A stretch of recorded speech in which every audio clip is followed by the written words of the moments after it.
This training is for Primavera P6. Today I'm going to show you how to log on to the VPN network, input activities, make logic ties, copy and paste activity strings for a multi-level building within our project, and copy a fragment from a separate schedule and insert it into our project. So let's get started. To log on to the VPN network, you'll need to contact IT to get a username and password and to have the mobile VPN client installed on your computer. Once this is complete, you just double-click on the icon to log in. Input your password and click Connect. Depending on the speed of your internet connection, this could take a minute or two. This connects you to the server at the main office like you were sitting in the building. As the program loads, you will see a magnifying glass in the lower right-hand corner of the screen in the system tray, and a note will pop up when the file is finished loading.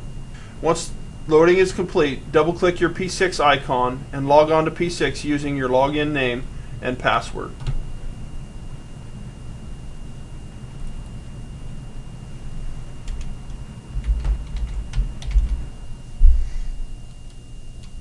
Once into P6, you can open your project and start inputting your activities.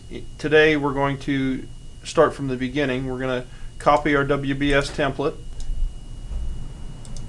We're going to paste it into the training area.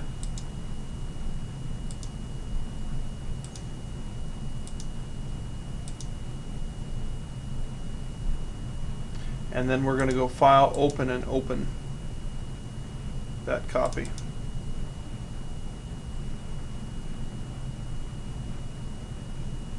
So we're going to start building our schedule using this WBS template. It's got anything that you would virtually need for a project.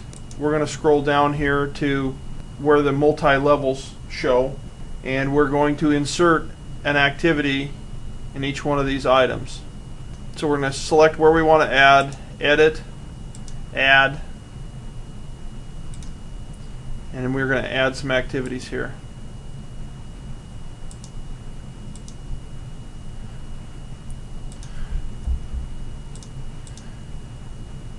As you can see, as you're going through here and adding, the wizard pops up, and it's kind of a cumbersome process. So what we can do is, once we've got an activity, and we've got a lot of items here, once we've got some activities inserted, we can go up here to Group and Sort, Customize, Hide if empty. This will hide all the WBSs that we don't need. And it just shows us the items we have activities in. So now we're going to click in to one of these fields, and we're going to use the shortcut. If you hit the Insert key, it does the same thing as the Edit Add. So we add a new activity. You got to hit Enter after each one, but you can rapidly add a bunch of activities if you're going to put in a string. The first thing we are going to do here is, once we get our number of activities, is we're going to rename or enter our descriptions. So we're going to layout. We're going to frame.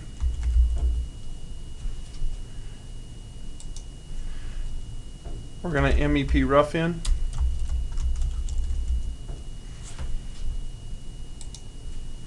One side walls.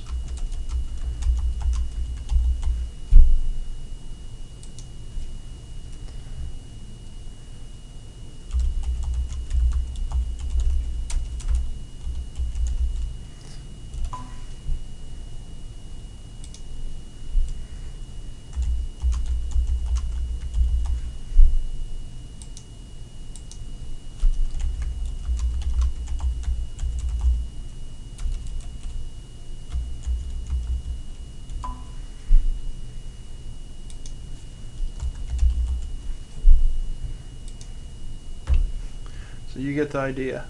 Once your activity descriptions are input, you can go through and modify your durations by clicking in the box and typing a different number. Generally speaking, you want to keep your durations to 15 days or less. to provide the right amount of detail in your schedule. So the next item we do is we're going to make logic ties. And there's a couple of ways you can do that. You can come down here in the Relationships tab and Predecessors and Successors, and you can assign us a predecessor. So second side walls, the predecessor would be cover inspection. And it shows up. Another way to make that same tie is to come to the end of cover inspection, and you see how the cursor changes. Select that and pull it to the front of the next item. That makes the same tie. So we're going to go through here, and we're taking a finish and pulling it to a start, so it makes it a finish to start relationship.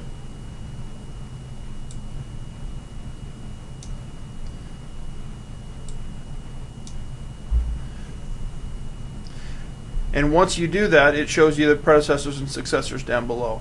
This is a quick way to go through and link up a lot of your activities. Once you have input those and you come up and hit schedule, it will push out, using your data date, it will push out that string. So if you've got a lot of activities, sometimes those will jump off of your time scale. So you've got one shot to go in and input all your activities and link them. When you hit that schedule button, then you're down to doing the assign activities in the relationship tab. So in the relationship tab, you can look, you can pull the rows in, and you see where it's got a relationship column and it's got a tag or a lag column. So if you click in the relationship, it gives you finish to finish, finish to start, start to finish, and start to start. We want to try and avoid using start to finish except in special circumstances, and avoid using start to start because the total float for the first activity is usually not valid. To copy and paste activity strings for a multi-level building within our project is all you do is select the string.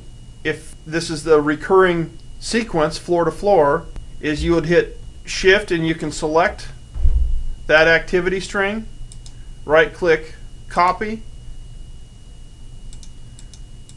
go down to level 2, right click, paste,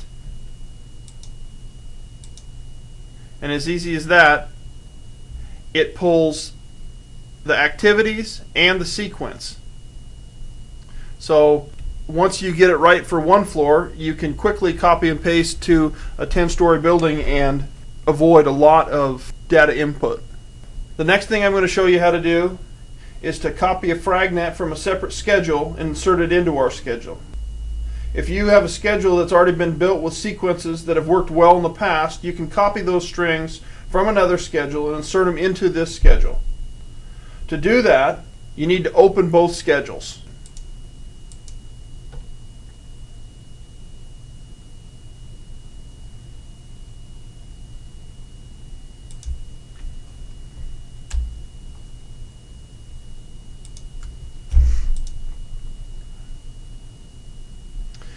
What this will do is it'll open both schedules in the window together.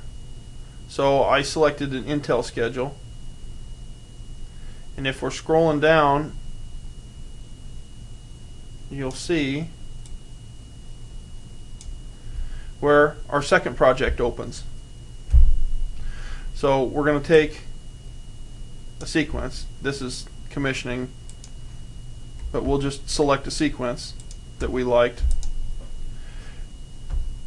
and we're going to copy it, and then we're going to scroll down much the same way we did previously, and we're going to select where we want to place it, paste it in, and there are the activities. Once you've done this, you've got both schedules open, you need to go up and hit File, close all. So it closes down that second project that you brought in to take the scheduling string from. Go back into File, Open, select the project that we're working in, open it back up again, and you can see there are our copied and pasted activities. With this function, you can rapidly build a schedule while limiting the amount of data input required. And with this, you should now have the tools to begin building your own schedules.